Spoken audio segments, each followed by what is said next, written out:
खुशखबर खुशखबर खुशखबर. सोलापूरकरांसाठी आता मनोरंजन घेऊन आले आहे खुशखबर.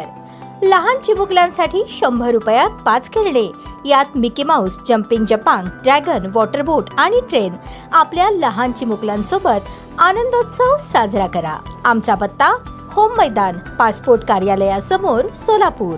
परराज्यातून अंमली पदार्थ गांजा आणून विक्री करण्याच्या तयारीत आलेल्या 3 तरुणांना सोलापूर ग्रामीण पोलिसांच्या स्थानिक गुन्हे अन्वेषण शाखेच्या पथकाने जेरबंद करत 36 किलो 270 ग्रॅम गांजा असा एकूण 7,55,400 रुपयांचा गांजा हस्तगत केला आहे. पोलीस अधीक्षक अतुल कुलकर्णी यांनी स्थानिक गुन्हे शाखेचे वरिष्ठ पोलीस निरीक्षक संजय जगताप यांना सोलापूर जिल्ह्यामध्ये गांजाची वाहतूक व विक्री करणाऱ्यांची माहिती काढून त्यांच्यावर कारवाई करण्याचे आदेश दिले होते. त्यानुसार स्थानिक गुन्हे शाखेचे पोलीस निरीक्षक संजय जगताप यांनी स्थानिक गुन्हे शाखेतील दुय्यम अधिकारी आणि अंमलदार यांना अंमली पदार्थ विक्री व वाहतुकीबाबत माहिती काढून कारवाई करण्याबाबत सूचना दिल्या होत्या. सहाय्यक पोलीस निरीक्षक ज्ञानदेव वाघ व त्यांचे पथक हे सोलापूर तालुका पोलीस ठाणे आवारातील स्थानिक गुन्हे शाखेच्या कार्यालयात हजर असताना त्यांच्या पथकातील पोलीस हेड कॉन्स्टेबल मोहन मनसावले यांना बातमीदारामार्फत बातमी मिळाली की सचिन बनसोडे आणि एकनाथ लेंडवे हे दोघे छत्तीसगड राज्यातील जगदलपूर येथून गांजाची वाहतूक करून विक्री करण्याकरता बोरामणी शिवारातील हॉटेल वैष्णवी जवळ येणार आहेत. ही माहिती मिळताच कारवाई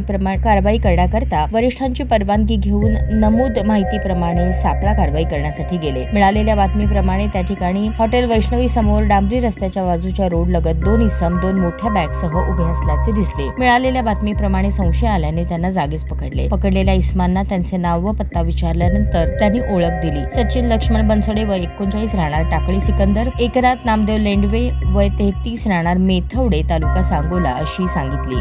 त्यांच्या ताब्यातील दोन्ही बॅगची तपासणी केली असता त्यामध्ये निळ्या रंगाच्या 2 प्लास्टिकच्या पिशव्यांमध्ये एकूण 36 किलो 270 ग्रॅम गांजा आढळला. आरोपींनी हा गांजा जगदलपूर येथून विकत आणला असून तो अनिल लक्ष्मण रोंगे राहणार खर्डी पंढरपूर याला विक्री करणार असल्याचे सांगितले. त्यानंतर अनिल रोंगे याची माहिती काढून मोहोळ येथून त्यालाही ताब्यात घेऊन अटक करण्यात आली. या तिन्ही आरोपींविरुद्ध पोलीस हेड कॉन्स्टेबल मोहन मनसावले यांनी फिर्याद दिल्याने सोलापूर तालुका पोलीस ठाणे येथे गुन्हा दाखल करण्यात आला आहे. अटक आरोपींना न्यायालयासमोर हजर केल्यानंतर न्यायालयाने 9 जून पर्यंत पोलीस कोठडी सुनावली आहे.